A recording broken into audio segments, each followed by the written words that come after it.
Astro பக்தி tax நேயர்களுக்கு வணக்கம். நான் உங்கள் ஜோதிடர் சக்திதாஸ். தமிழ் புத்தாண்டு 2026 எப்படி இருக்க போகுதுன்னு பார்க்க போகிறோம். 14/4/2026 அன்று வரக்கூடிய தமிழ் புத்தாண்டு உலக அளவில் ஒரு மிகப்பெரிய மாற்றத்தையும் சில ஏற்றத்தாழ்வுகளையும் உருவாக்கிக்கிட்டு தான் போகும் இந்த பிரபவ ஆண்டு. அன்றைக்கி இருக்கக்கூடிய கிரக நிலைகள் பார்த்தோம்னா, சூரியனும் சுக்கிரனும் மேசத்தில் இருக்காங்க, மிதுனத்தில் குரு இருக்குது, சிம்மத்தில் கேது இருக்குது, கும்பத்தில் சந்திரனும் ராகுவும் இருக்காங்க, மீனத்தில் சனி புதன் மற்றும் செவ்வாய்னு எல்லா கிரகங்களும் ஒரு விதமான ஒரு காம்பினேஷனில் தான் உட்கார்ந்துருக்கு. இந்த காம்பினேஷன் உலக அளவில் இந்த தமிழ் புத்தாண்டுக்கு என்னென்ன விதமான நன்மைகளை உருவாக்கி தரப்போகுது, இல்லை என்னென்ன விதமான தீமைகளை உருவாக்கி தரப்போகுது அப்படின்னு பார்க்கும்போது, கொஞ்சம் சுமூகமாக உட்கார்ந்து வேலை செய்கிற எல்லாருடைய வாழ்க்கையிலையும் ஒரு விதமான ஏற்றத்தையே உருவாக்கி தரும். கடுமையான உழைப்பை வைத்து உழைக்கக்கூடிய மனிதர்களின் வாழ்க்கையில் சில சிக்கல்களும் நெருக்கடிகளும் உருவாக்கி தரும். இது இந்த தமிழ் புத்தாண்டு பிறக்கும் போதே கொண்டு வந்திருக்கக்கூடிய ஒரு வரமும் ஒரு நெருக்கடியுமாகத்தான் இருக்குது. ஏன்னா இந்த வருடத்தின் ராஜாவாக குருவே வருகிறார், மந்திரியாக செவ்வாய் வருகிறார். ஸோ ராஜாவாக குரு வரும்போது குரு தன்னுடைய தன்மைகள் முழுவதையும் அப்படியே உலகமெங்கும் பரப்புவார். அப்போது கோச்சிங் பிஸ்னஸில் இருக்கிறவங்க, அப்புறம் ஆன்மீக துறையில் இருக்கிறவங்க, கோவில்களில் கூட்டம் நிரம்பி வழியும், மக்கள் மத குருமார்களை தேடி போவாங்க, எல்லா மதங்களின் மீதும் நம்பிக்கை ஏற்படும், பற்றுதல் ஏற்படும். இந்த மாதிரியாக அதோடு சேர்த்து பள்ளிக்கூடம், வாத்தியார், இதை ஒட்டி இருக்கக்கூடிய தொழில்கள் ரொம்ப நல்லா இருக்கும். உட்கார்ந்து வேலை செய்யக்கூடிய ஆடிட்டர் தொழில், அப்புறம் குருவுக்கு ரொம்ப முக்கியமாக இருக்கக்கூடிய நீதிபதி தொழில், இது மாதிரியான விஷயங்கள் எல்லாமே இந்த வருடத்தில் ரொம்ப அற்புதமாக இருக்கும். அதுக்கு நேர் ஆப்போசிட்டில் இருக்கக்கூடியது என்னென்னா, ரொம்ப கடுமையான உழைப்பை போட்டு செய்யக்கூடிய உற்பத்தி துறை, விவசாயம் மற்றும் போக்குவரத்து, அடிப்படையாக செய்யக்கூடிய உடல் உழைப்பை வாங்கக்கூடிய தொழில்கள், இயந்திரம் சார்ந்தவை, இதை எல்லாமே கொஞ்சம் ஏற்ற இறக்கமாகத்தான் போகும். விலைவாசிகள் உயரக்கூடும், சில இடங்களில் ஸ்தம்பித்து மீண்டும் உயிர் பெற்று வரும். இருந்தாலும் உழைக்கும் வர்க்கத்துக்கு இந்த ஆண்டு அவ்வளவு சிறப்பானதாக இல்லைன்னு சொல்லலாம். 2026 தமிழ் புத்தாண்டு கும்பராசிக்கு நிறைய நல்ல விஷயங்களை கொண்டு வந்திருக்குது அப்படின்னு தான் சொல்லணும். ஆனால் கல்யாணத்தை தவிர பாக்கி எல்லாமே சூப்பராக இருக்கும் அப்படிங்கிறத புரிஞ்சுக்கிங்க. 2ஆம் இடத்துல இருக்கக்கூடிய சனி உங்களுக்கு சீக்கிரமாக கல்யாணத்தை பண்ணி வைக்க மாட்டார். அது மட்டும் இல்லாமல் கல்யாணமே செய்கிற மாதிரி இருந்தாலும் கூட ஏதாவது தடை தாமதத்தை உருவாக்குவார். ஏற்கனவே திருமணமானவங்களை பிரித்து வைப்பார். இந்த மாதிரி கோளாறு பண்ணுவார். சரிங்க, இந்த கல்யாணம் தாண்டி மற்ற விஷயம் எப்படின்னா, மற்றது எல்லாமே அற்புதமாக இருக்குது, அமோகமாக இருக்குது. கடன் வாங்கி வீடு கட்டணுமா, தாராளமாக கட்டலாம். இந்த நேரம் தான் ஒரு சூப்பரான அற்புதமான அட்டகாசமான நேரம்னு சொல்லுவேன்.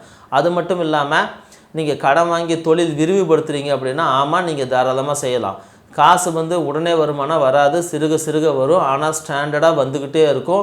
இன்னும் ஒரு 2 வருஷத்துக்கு உங்களுக்கு பண வரவு அப்படிங்கிறது அப்படியே ஸ்லோவாக ஒரே மாதிரி வரும். திடீர்னு அதிகம், திடீர்னு கம்மி, அப்படி தான் வரவே வராது, வந்துக்கிட்டே இருக்கும். ஆனால் உங்கள் கையில் வந்த பணம் எதுவும் உங்கள் கையில் தங்காதுன்றதை புரிஞ்சுக்கிங்க. ஒன்று நீங்கள் கடன் வாங்குவீங்க, இல்லைன்னா கடன் கொடுப்பீங்க. அப்படி இல்லைன்னா உங்கள் கையில் இருக்கிற பணத்தை வட்டி கட்டுவீங்க, இல்லையா நீங்கள் தங்க நகை வாங்குவீங்க, ஆடம்பர பொருள் வாங்குவீங்க, அழகு பொருள் வாங்குவீங்க, இல்லை வீட்டுக்கு தேவையான பொருள் வாங்குவீங்க. இப்படி ஏதாவது ஒன்று மாற்றி மாற்றி செய்வீங்க. எதுவுமே வாங்கலைன்னா ஆஸ்பத்திரியில் கொண்டு போய்ட்டு அந்த காசை கொடுத்துருவீங்க. ஆனால் மொத்தத்தில் உங்களுக்கு பண வரவு என்பது தடையே இருக்காது. தடை இல்லாமல் பணம் வந்துக்கிட்டே இருக்கும். அதுலேயும் பிரச்சனை இல்லை. லவ் பண்ணுறவங்க யாராவது இருக்கீங்க அப்படின்னா பார்த்து கரெக்டாக இருந்துங்க. தேவையில்லாத பேச்சு பேசாதீங்க. 2ல் சனி இருக்குது. அப்போ நாக்கில் சனின்னு வரும்போதே உங்களுடைய பேச்சுக்கள் ரொம்ப குதர்க்கமாக தான் இருக்கும். கொஞ்சம் ஆக்ரோஷமாக ஆவேசமாக தான் இருக்கும். தேவையில்லாத பேச்சுக்கள் வரும். வீண் பேச்சுக்கள், வெட்டி பேச்சுக்கள், கேலி பேச்சுக்கள், இந்த மாதிரியெல்லாம் உங்களுடைய அந்த உறவை கெடுத்து விடுவதற்கு அதிகப்படியான வாய்ப்பு இருக்குது. விட்டா போதுண்டா சாமின்னு உங்களை விட்டு ஓடிடுவாங்க. அதனால் இந்த தேவையில்லாத ஒரு சூழ்நிலையை உருவாகாத அளவுக்கு நீங்கள் பார்த்துக்கிட்டிங்கன்னா உங்களுடைய வாழ்க்கை நல்லா இருக்கும். லக்னத்திலேயே ராகு இருக்குது. அந்த ராகு இன்னொரு 9 மாதம் இல்லை 9 மாதம் இருக்க போகிறாரு. அந்த 9 மாதத்தில் அவரால் முடிஞ்ச அளவுக்கு டேமேஜ் பண்ணத்தான் பார்ப்பார். ஸோ எப்படி பார்த்தாலும் மினிமம் 6 மாதத்தை டேமேஜ் பண்ண பார்ப்பார். என்னென்ன பண்ணுவாருன்னா, ஒரு மனசு ஒரு நிலையில் இருக்க விட மாட்டார். அம்மாவுக்கு உடம்பு கெடுற மாதிரி சூழ்நிலையை உருவாக்குவார். திடீர்னு எங்கேயாவது வீட்டை விட்டு வெளியே போயிடலாமா அப்படின்னு யோசிக்க வைப்பார். பைத்தியம் பிடிச்ச மாதிரி ஒரு சூழ்நிலையை வைப்பார். இல்லைன்னா மனசு வந்து அமைதி இல்லாமல் படபடப்பாகவே இருக்கும், பயம் இருக்கும், காரணமே தெரியாத சில ஒரு மாதிரி குற்ற உணர்வுகளை உண்டாக்கி வைக்கும், தவறு செய்ய தூண்டும். எல்லா வேலையும் இந்த ராகு செய்யும். திடீர்னு வந்து உங்களுக்கு தெய்வ வந்து வழிபாடு மேலே ஒரு பயங்கரமான ஆர்வம் வரும். அப்புறம் நான் போயிட்டு மந்திரம் சொல்ல போகிறேன் அப்படின்னு சொல்லி உட்காருவீங்க. அப்புறம் ஒரு குறிப்பிட்ட தெய்வத்தை நான் கும்பிட்றேன்னு சொல்லுவீங்க. என்னென்னமோ கோளாறு பண்ணும் இந்த ராகு. ஆனாலும் நீங்கள் கொஞ்சம் கவனமாக இருந்துட்டீங்கன்னா மட்டும் இந்த ராகுவால் எதுவுமே செய்ய முடியாது. முதல்ல மனசை பிடிச்சி தான் ஆட்ட பார்க்கும். மனசை அதுக்கிட்ட தராதிங்க, நீங்கள் உங்கள் கையிலேயே வச்சுக்கிங்க. உங்களுக்கு தெரிஞ்ச மாதிரி யோகா தியானம் இல்லை அப்படின்னா ஏதாவது புதுசாக கற்றுக்கிறது, இந்த மாதிரி விஷயங்களை உங்கள் மனசை செலுத்துங்க. ராகு கிட்ட கொடுக்காதீங்க. 7ஆம் இடத்துல இருக்கக்கூடிய கேது கணவரை உங்கள் கூட இருந்து பிரிப்பார். இல்லை அப்படின்னா கணவருக்கு ஏதாவது உடம்பு சரியில்லாமல் வரும், முதுகு பிடிப்பு வரும், இடுப்பில் பிரச்சனை வரும், நெஞ்சில் பிரச்சனை வரும், இப்படி ஏதாவது வரும். இல்லையா கேஸ்ட்ரிக் பிரச்சனை வரும். இந்த மாதிரி ஏதாவது ஒரு கோளாறாக கொடுத்து ஒரு சின்னதாக உடம்பு சரியில்லாத ஒரு சூழ்நிலையை வச்சுக்கிட்டே இருப்பார். அது மட்டும் இல்லாமல் குழந்தைகள் இருந்தாங்க அப்படின்னா குழந்தைங்களுக்கு இந்த காலம் சூப்பரான பொன்னான காலம். அவங்களுக்கு கேட்டது கிடைக்கும், நினச்சது நடக்கும். குழந்தைகள் வகையில் ஏதாவது தேவை செய்யணும் அப்படின்னு நினச்சிங்கன்னா இப்போ உடனே செஞ்சுருங்க. ஒரு நல்ல காலம். அதுக்கப்புறம் ஒரு 3 மாதம் 4 மாதம் போயிடுச்சு அப்படின்னா குழந்தைங்களுக்கு பெருசாக கவனம் செலுத்த முடியாது. அவங்களுக்கு உடம்பு கெட்டுக்கிட்டே இருக்கும். அப்புறம் என்னடா வேணும் ஏதுடா வேணும்னா, எனக்கு உடம்பு சரியில்லாமல் போயிருக்கு, அதை சரி பண்ணி கொடு, அதுவே போதும் அப்படின்னுவான். இந்த மாதிரியான நெருக்கடிகளெல்லாம் இல்லாமல் பார்த்துக்குங்க. கடன் வந்து எப்படி பார்த்தாலும் கடன் வந்துடும். அதனால் கடனை எதுக்காக வாங்க போகிறீங்க அப்படின்றத முடிவு பண்ணிக்கிங்க. சுபகடனாக வச்சுக்க முடியுமான்னு பாருங்கள். வண்டி வாகனம் வேணும்னா வாங்குங்க, அதுலேயும் எந்த மாற்றமும் இல்லை. நல்ல வண்டி வாகனமே உங்களுக்கு அமையும். கேட்குற பக்கம் கடன் கிடைக்கும். நீங்கள் ஏதாவது ஒரு காரணத்துக்காக கடன் எதிர்பார்த்துக்கிட்டு இருந்தால் உங்களுக்கு உடனே இப்போ கடன் கிடைக்கும். இல்லைங்க நான் கடனே எதிர்பார்க்கலைங்க அப்படின்னா வலுக்கட்டாயமாக யாராவது கையில் கொண்டு வந்து காசை கொடுத்து கடனாளி ஆக்கி வச்சுட்டு போயிடுவாங்க. அதனால் உங்களுக்கு எது செய்யணும் ஏது செய்யணும் அப்படிங்கிறத உங்களுடைய சூழ்நிலைக்கு தகுந்த மாதிரி நீங்களே யோசித்து முடிவெடுங்க. அரசியலில் இருக்கிறவங்களுக்கு இந்த காலம் கொஞ்சம் கோளாறு பிடிச்ச காலம்தான் சொல்லணும். திடீர்னு வந்து மக்கள் ஆதரவு கூடுற மாதிரி கூடும். அதுக்கப்புறம் ஏதாவது ஒரு பிரச்சனையை உருவாக்கி விட்டுரும். இருந்தாலும் நீங்கள் எப்படியும் மேலே ஏறி வர்றதுக்கு நிறைய விஷயங்கள் நல்ல விஷயங்கள் நடந்துக்கிட்டே தான் இருக்குது. வெளிநாடு போகணும் வெளியூர் போகணும்னு ஏதாவது முயற்சி இருந்துச்சுன்னா ஓடிடுங்க. நிஜமாகவே சூப்பராக இருக்கும். உங்களுக்கு எல்லா பிரச்சனையும் அவ்வளோதான் தீர்ந்துடும். நீங்கள் அந்த சாமி கும்பிட வேண்டாம், அது இது எதுவும் செய்ய வேண்டாம். எங்கேயாவது ஊர் சுற்றிட்டு வாங்க, ஒரு லாங் ட்ரிப்பு போயிட்டு வாங்க, வெளியூரில் போய் வேலை செய்ய பாருங்கள். இந்த மாதிரியெல்லாம் செய்யும்போது உங்கள் பிரச்சனை எல்லாம் மொத்தமாக தீர்ந்துடும். அப்போ நீங்கள் உங்களுக்கு எந்த கவலையுமே இருக்காது, மைண்டு ரிலாக்ஸாக இருக்கும். இந்த குடும்பத்துக்குள்ளே இருக்கும்போது தான் எல்லா பஞ்சாயத்தும் வந்து சேரும், எல்லா பிரச்சனையும் வந்து சேரும். படிக்கிற குழந்தைங்க யாராவது கும்பராசியில் இருக்காங்கன்னா அவங்களுக்கு இந்த காலகட்டம் ரொம்ப நல்லாயிருக்கும். குழந்தைகளுக்கு தான் கொஞ்சம் கோளாறு அப்படின்னு சொல்லியிருக்கோம். அரசாங்க உத்தியோகத்தில் செய்கிறவங்க கொஞ்சம் கரெக்டாக இருந்துக்குங்க. தேவையில்லாத பேச்சு, மேலதிகாரியை பற்றி வதந்தி பேசுறது, கிசுகிசு பேசுறது, அந்த மாதிரிலாம் எதுவும் பேசாதீங்க. நீங்கள் கரெக்டாக இருக்கிற வரைக்கும் உங்களுக்கு எல்லாமே கரெக்டாக இருக்கும். ஆன்மீக துறையில் இருக்கிறவங்களுக்கு அற்புதமான காலம். ஏன்னா அவங்களுக்கு இவ்வளவு நாள் அவங்க கற்றுக்கிட்ட விஷயங்கள் செஞ்ச விஷயங்களுடைய பலன்கள் இப்போ கிடைக்கும். அதன் மூலமாக அவங்களுக்கு சில விஷயங்கள் வந்து யாருக்குமே தெரியாத புரியாத விஷயங்கள்லாம் அவங்களுக்கு புரிஞ்சு அதன் மூலமாக அவங்களுக்கு ஒரு பெரிய ஞானமும் தெளிவும் கிடைக்கிறதுக்கு வாய்ப்பு இருக்குது. ஆசிரியர் இவ்வளவு நாள் செஞ்சிட்டு இருந்த ஆசிரியர் பணியிலையும் அவங்களுக்கு ரொம்ப நல்லாயிருக்கும். ஆசிரியர்கள் தேவையில்லாமல் யாரை பற்றியும் தப்பு பேசாதீங்க, குழந்தைகளை அடிக்காதீங்க, தேவையில்லாத பிரச்சனையில் போய் மாட்டிக்காதீங்க. கூட வேலை செய்கிற ஆண் டீச்சரோ பெண் டீச்சரோ கரெக்டாக இருந்துங்க. தேவையில்லாத சிக்கலில் போய் சிக்கினீங்க அப்படின்னா உங்களை பெரிய சிக்கலில் கொண்டு போய் விட்டுரும். ஆராய்ச்சி துறையில் இருக்கிறவங்களுக்கு இந்த காலம் ரொம்ப ரொம்ப அற்புதமான காலம். மனது ஒருநிலைப்படும். யாருக்குமே புரியாத தெரியாத புரிஞ்சிக்கவே முடியாத விஷயங்கள் எல்லாம் நீங்கள் பார்த்து ரொம்ப சீக்கிரமாக புரிஞ்சிக்கிட்டு அதை கிளியர் பண்ணுவீங்க. நிறைய சாதனைகள் சாதிப்பீங்க. நிறைய விஷயங்கள் நல்லாயிருக்கும். நிர்வாக பொறுப்பில் இருக்கிறவங்க எல்லாத்தையும் அனுசரித்து போகிறதுக்கு முயற்சி பண்ணுங்கள். யாரு கூடயும் சண்டை போடாதீங்க. எல்லாத்தையும் தட்டி கொடுத்து வேலை வாங்க முடியுமான்னு பாருங்கள். கண்டிப்பாக இந்த காலம் உங்களுக்கு ஒரு பொன்னான காலமாக அமையும். ஆலோசனை கொடுக்குற தொழிலில் இருக்கிறவங்க, ஜோதிடம் பார்க்குறவங்க, கன்சல்ட்டிங் வச்சுருக்கிறவங்க எல்லாருமே, குறிப்பாக ஃபைனான்சியல் கன்சல்ட்டிங் வச்சுருக்கிறவங்க கரெக்டாக இருக்க முடியுமான்னு முயற்சி பண்ணுங்கள். தேவையில்லாத தவறான ஆலோசனைகளை யாருக்கும் கொடுத்து அவங்கள சிக்கலில் விட்டுறாதீங்க. நீங்கள் உங்கள் மனசும் எல்லாமே உங்கள் கண்ட்ரோலில் இருக்குது அப்படின்னா நீங்கள் என்ன செஞ்சாலும் நீங்கள் அமோகமாக ஜெயிச்சிருவீங்க. இல்லைன்னா கண்டிப்பாக உங்களுடைய கணிப்புகள் தவறாக போவதற்கு வாய்ப்பு இருக்குது. விண்வெளித்துறை, ஆய்வுத்துறை இது போன்ற விஷயங்கள் இருக்கிறவங்க, உளவுத்துறையில் இருக்கிறவங்க, இதிலெல்லாம் இருக்கிறவங்களுக்கு இந்த காலம் நிஜமாகவே ரொம்ப ரொம்ப பொன்னான காலம்னு தான் சொல்லணும். நிறைய விஷயங்கள், நிறைய மாற்றங்கள், நிறைய நல்ல விஷயங்கள் நடக்கும். எண்ணெய் கம்பெனியில் வேலை செய்கிறவங்க, கல்ஃபில் வேலை செய்கிறவங்க கொஞ்சம் உஷாராக இருங்க. டம்முன்னு குண்டை தூக்கி தலைமையில் போட்டாலும் போட்டுருவானுங்க. இல்லைன்னா இவனுங்க பிரச்சனை நம்ம வேலையை வந்து கெடுத்து விடுவாங்க. ஒரு 6 மாதம் 8 மாதங்கிறது உங்களுக்கு சித்திரவதை தான்.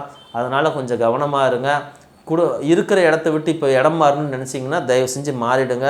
நீங்கள் கண்டிப்பாக வந்து ஜெயிக்கிறதுக்கு இப்போ உங்களுக்கு ஒரு அற்புதமான வாய்ப்பு இருக்குது. ஃப்ளைட்டு துறையில் இருக்கிறவங்களுக்கு அடுத்த 6 மாதத்துக்கு அவங்களுக்கு எந்த சிக்கலும் இல்லை. அடுத்த ஒரு 2-3 மாதம் தான் ஒரு மாதிரியாக இருக்கும். அதுக்கப்புறமா உங்களுக்கு ரொம்ப நல்லா வந்துடும். ஃபுல்லாக ஒர்க் வந்துடும். பழையபடி எல்லாமே நீங்கள் நார்மல் ஆகிடுவீங்க. நிறைய புது வேலைகள் கிடைக்கும். இருக்கிற கம்பெனிலேருந்து புது கம்பெனிக்கு போகிறதுக்கு நிறைய வாய்ப்புகள் கிடைக்கும். நிறைய நல்ல விஷயங்கள் உங்களை ஒட்டி நடக்கும். போலீஸ் துறை இருக்கிறவங்க கொஞ்சம் கவனமாக இருங்க. தேவையில்லாத பிரச்சனையில் மாட்டிக்குவீங்க.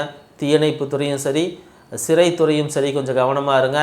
தீயணைப்பு துறையில் இருக்கிறவங்களுக்கு அங்கே வேலை செய்கிற இடத்துல ஏதாவது சிக்கல் வந்து பிரச்சனை வந்து மாட்டிக்கிறதுக்கும், சிறைச்சாலையில் இருக்கிறவங்க உள்ளே இருக்கிற கைதிகள் ஏதாவது அவங்களே ஏதாவது செஞ்சுக்கிட்டு உங்களை பிடிச்சி இழுத்து விட்டுறதுக்கும் நிறைய வாய்ப்புகள் இருக்குது. கவனமாக இல்லை அப்படின்னா கண்டிப்பாக சொல்கிறோம் பெரிய சிக்கலில் போய் விட்டுருவோம். சிறைத்துறையில் வேலை செஞ்சவங்களை தூக்கி சிறையில் வைக்கிற அளவுக்கு கொண்டு போய் மாட்டிக்காதீங்க. எந்த இடத்துலையும் கவனமாக இருக்க பாருங்கள்.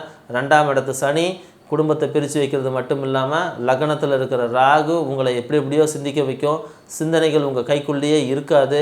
தப்பாக யோசிக்க வைக்கும். இல்லைன்னா உங்களுடைய நல்ல சிந்தனையை அப்படியே மடைமாற்றி விட்டு நான் ஏன் இப்படி யோசித்தேன்னு கேட்குற அளவுக்கு கொண்டு போய் விட்டுரும். தவறுகள் செஞ்சிடாதீங்க, மாட்டிக்காதீங்க. தொல்பொருள் ஆராய்ச்சியில் இருக்கிறவங்களுக்கு ரொம்ப அற்புதமான காலம். ஏதாவது மெக்கானிக்கல் ரிலேட்டடான ஃபீல்டில் இருக்கிறவங்களுக்கு இது ரொம்ப சூப்பரான காலம். நிறைய விஷயங்களை கண்டுபிடிப்பாங்க. ரொம்ப நாள் யோசிச்சுட்டு இருந்த விஷயத்துக்கெல்லாம் இப்போ டக்குன்னு அந்த ஒரு யுரேக்கான்னு சொல்லுவாங்க இல்லையா, அந்த மாதிரி திடீர்னு சிந்தனைகள் வந்து நிறைய பிரச்சனைகள் தீர வாய்ப்பு இருக்குது. வெடிகுண்டு, சுரங்கத்துறை இதிலெல்லாம் இருக்கிறவங்க கவனமாக இருங்க. நீங்கள் ஏதாவது ஆயுதங்கள் தயாரிக்க போய் ஆயுதங்கள் உங்களே பதம் பார்த்துறதுக்கு வாய்ப்பு இருக்குது. எப்படி பார்த்தாலும் இந்த காலகட்டங்களெல்லாம் நல்லா தான் இருக்கும். இறைச்சி கடை, அதை ஒட்டி இருக்கிற தொழில்கள் எல்லாமே நல்லா இருக்கும். கால்நடை வளர்ப்பு, கோழி வளர்ப்பு, இறைச்சி இது போல் இருக்கிறது எல்லாமே நிஜமாகவே ரொம்ப சூப்பராக இருக்கும். நீங்கள் தைரியமாக இந்த விஷயங்களை வந்து இறங்கலாம். உங்களுக்கு இந்த காலகட்டம் வந்து நல்லா இருக்கும். ஸோ நாம் வந்து நிறைய விஷயம் சொல்லியிருக்கோம். நிறைய விஷயங்கள் நல்லது தான் செய்யும், நிறைய விஷயங்கள் கெட்டது தான் செய்யும். இது எல்லாத்தையுமே நான் சொல்லியிருக்கோம். ஆனாலும் நல்லா புரிஞ்சுக்கிங்க. 3 மாதம் ஒரு டைப்பாக இருக்கும். அதுக்கப்புறம் வரக்கூடிய 6 மாதம் இன்னொரு விதமாக இருக்கும். அதுக்கப்புறம் வரக்கூடிய 3 மாதம் வேறு விதமாக இருக்கும். ஸோ உங்களுக்கு ஒரு 3 மாதத்துக்கு ஒரு முறை உங்கள் வாழ்க்கை வேறு விதமாக மாறும்போது உங்களுக்குள்ள நிறைய மாற்றங்கள் நடக்கும். உங்களுடைய கெட்ட காலம்னு சொன்னால் கூட அதிகபட்சம் 3 மாதம் தான் அப்படிங்கிறத நீங்கள் மறந்துடாதீங்க. ஸோ டென்ஷன் ஆகாமல் அந்த காலங்களை கடந்து போக பாருங்கள். உங்களை காப்பாற்றுறது அப்படின்னா விநாயகர் தான் உங்களை காப்பாற்றுவார்.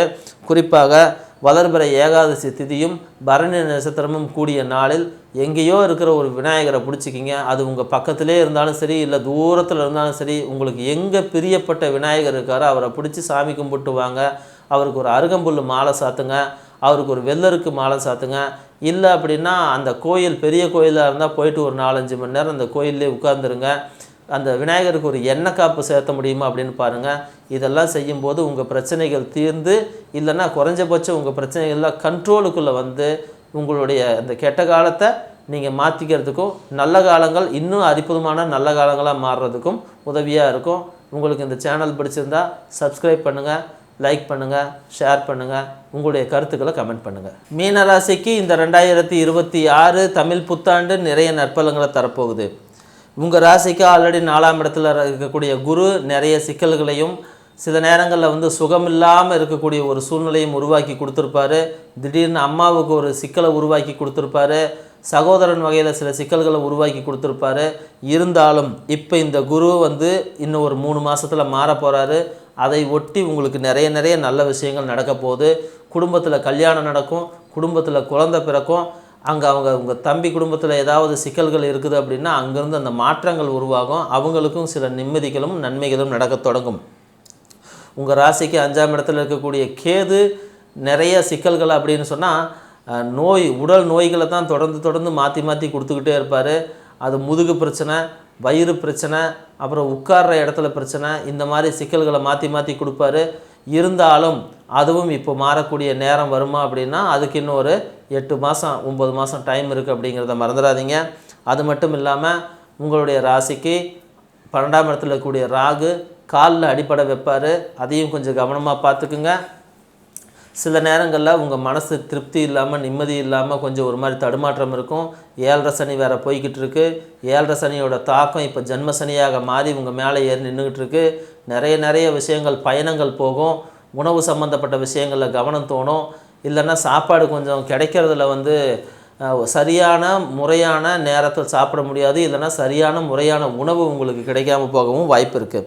கவனம்தான் ரொம்ப முக்கியம். உங்களை காப்பாற்றுறது இந்த தெய்வ அனுகூலமாகத்தான் இருக்கும். இருந்தாலும் கூட உங்களுக்கு வேறு சில விஷயங்களும் இங்கே இருக்குது, காத்திருக்குதுன்றதை மறந்துடாதீங்க. உங்களுக்கோ உங்கள் குடும்பத்திலோ திருமணம் அப்படிங்கிறது ஒன்று தயாராகும். இல்லை அப்படின்னா உங்கள் குடும்பத்தில் இருக்கிறவங்க எங்கேயாவது வெளிநாடு வெளியூர் போகிறதுக்கான ஒரு வாய்ப்பு உருவாகும். 6ஆம் இடத்துல 12ஆம் இடத்துல இருக்கக்கூடிய இந்த சர்ப கிரகங்கள் உங்களை எப்படியாவது உங்கள் குடும்பத்தில் இருக்கிறவங்கள ஒருத்தரை பிரித்து எங்கேயாவது ஒரு இடத்துல கொண்டு போய் நிற்க வைக்கிறதுக்கு முயற்சி பண்ணிக்கிட்டே இருக்கும். பட் இருந்தாலும் இந்த குருவுடைய பயிற்சி வந்து ஜூன் மாதத்துக்கு மேலே நடக்கும்போது அந்த குடும்பத்தில் விலகி நின்றவங்க எல்லாம் மறுபடியும் ஒன்று சேர்ந்து அந்த குடும்பம் ஒரு சுபிட்சமாக இருக்கிறதுக்கான வாய்ப்புகளை உருவாக்கி தரும். உங்களுடைய மனசில் வந்து கொஞ்சம் கவனம் வச்சுக்கிங்க. திடீர்னு மன சோர்வு உண்டாகும், உடல் சரியில்லாமல் போகும். அது மட்டும் இல்லாமல் உங்களுடைய காலில் அடிபடுறது, உங்களுடைய கழிவு வெளியேறும் பகுதிகளில் சில சிக்கல்கள் வர்றது, எரிச்சல் வர்றது, புண்ணு வர்றது, இந்த மாதிரியான விஷயங்கள் உருவாக வாய்ப்பு இருக்குது. கொஞ்சம் உடம்பு சூடாகவும் வாய்ப்பு இருக்குது. இதனால் கண்ணும் சிக்கலாகும். கிட்னி அது சம்மந்தப்பட்ட ஏதாவது பிரச்சனை வருதா அப்படின்னு செக் பண்ணி பார்த்துங்க. யூரினில் வந்து அந்த கிரியேட்டின் லெவல் எந்த அளவுக்கு இருக்குது, சால்ட் லெவல் எந்த அளவுக்கு இருக்குது, சுகர் லெவல் எந்த அளவுக்கு இருக்குது அப்படின்றது எல்லாத்தையும் பார்த்துக்குங்க.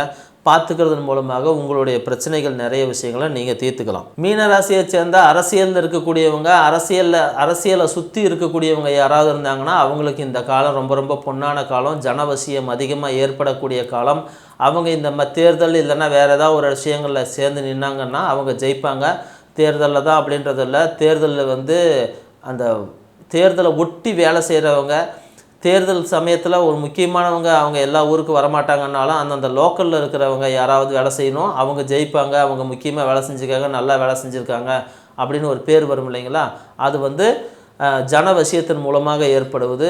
ஸோ மீனராசியில் இருக்கக்கூடியவங்க அரசியலில் பெரிய லெவலில் ஷைன் பண்ணுவாங்க. உங்களுடைய மக்களுடைய தொடர்பு, மக்களுடைய வெகுமானம் எல்லாம் உங்களுக்கு கூடும். அதனால் சில விஷயங்கள் உங்களுக்கு சாதகமாக அமையும். உங்களை வந்து மேலிடத்துலேருந்து பார்த்துக்கிட்டு இருப்பாங்க. உங்களுடைய செயல்பாடுகள் எல்லாமே கண்காணிக்கப்பட்டு உங்களுக்கு அதுக்குரிய ரிவார்டு இந்த முறை கிடைக்கும். முழுமையாக உறுதியாக 100% உங்கள் எஃபர்ட்டை போட்டிங்க அப்படின்னா மீனராசிக்கு அரசியல் எதிர்காலம் அற்புதமாக இருக்கிறது. அரசாங்கத்தில் வேலை செய்கிறவங்களுக்கு ஒன்றும் பிரச்சனை இல்லை. அவங்களுடைய எதிரிகள் ஏதாவது இருந்தாங்கன்னா அங்கங்கே அவங்களே அவங்களுக்கு தேவையான தவறுகளை செஞ்சு அவங்களே தப்பிக்க முடியாமல் சிக்கிவிட்டு அப்புறம் வந்து அவங்களே அமைதியாகிடுவாங்க. பட் இருந்தாலும் நாம் என்ன சொல்லணும் அப்படின்னா உங்கள் உடல்நலத்தில் தான் நீங்கள் ரொம்ப அதிகம் கவனம் வைக்கணும். கடன் வாங்குறதுல மட்டும் கொஞ்சம் கவனம் வச்சுக்கிங்க. அம்மாவோட உடல்நலத்தில் கொஞ்சம் கவனம் வச்சுக்கிங்க. இதெல்லாம் ரொம்ப முக்கியமானதாக பார்க்கப்படுது. கல்வித்துறையில் இருக்கக்கூடிய மீனராசிக்காரங்களுக்கு இந்த காலம் ஒரு பொன்னான காலம்னு தான் சொல்லணும். நீங்கள் வந்து ஏதாவது தவறுகள் இருந்துச்சுனாலும் கூட வந்து இயல்பாகவே உங்களை மன்னித்து உங்களுடைய பெரிய பெரிய தவறுகளெல்லாம் கூட ஒரு சாதாரண விஷயமாக எடுத்துக்கொள்ளப்பட்டு உங்களுக்கு வந்து எந்த தண்டனையோ எந்தவித சிக்கல்களோ உருவாகாமல் இருக்கும். அதை புரிஞ்சிக்கணும்.